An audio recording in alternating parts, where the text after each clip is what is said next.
Even in Season 7, The Rookie is a series still trying to find a balance between its unique premise and what viewers expect from police procedurals. After 2 consecutive episodes focused on street-level stories about cops on patrol, Darkness Falling starts a multi-part story with a high body count. On a more subtle level, the episode examines morality, guilt and the rights of the accused, with little new to say on more than just being too cautious. Departing from Lucy Chen's hiding place at her apartment, Jason was easily defeated the prior time, thus this behavior would almost appear out of character.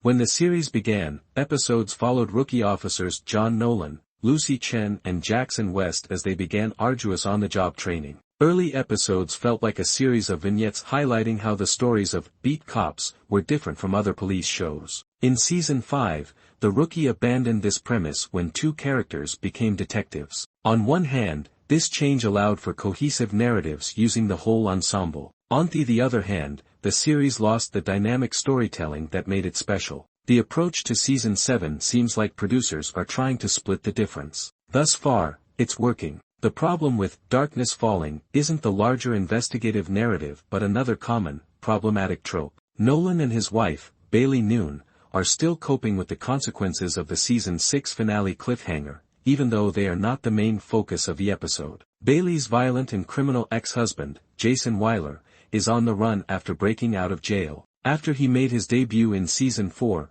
Bailey rejected him, and Nolan locked him up. Believing that Weiler is seeking retribution, Nolan is so afraid that he is practically treating his wife like a damsel in distress. Bailey has been on her yearly Army reservist training for the past 3 weeks, reportedly participating in tactical military training in Germany. Not to mention, while they were dating, she assisted Nolan in eliminating a Russian agent. Together, they have encountered life-or-death circumstances. Nolan chastises. Depending on the episode's overall plot, this subplot may be amazing or a continuation of the infallible cops cliché that The Rookie slipped into. Bailey Noon initially annoyed a lot of people, but the earlier episodes with Jason provided her much-needed nuance. Nolan's concern for his wife's welfare may be an emotional reaction to the stress he has endured since joining the police force. As he comes to terms with the effects of his late-life professional choice, this might enable Bailey to be the strong one. Regretfully, it may also be a ham-fisted hint that Jason will do something horrible,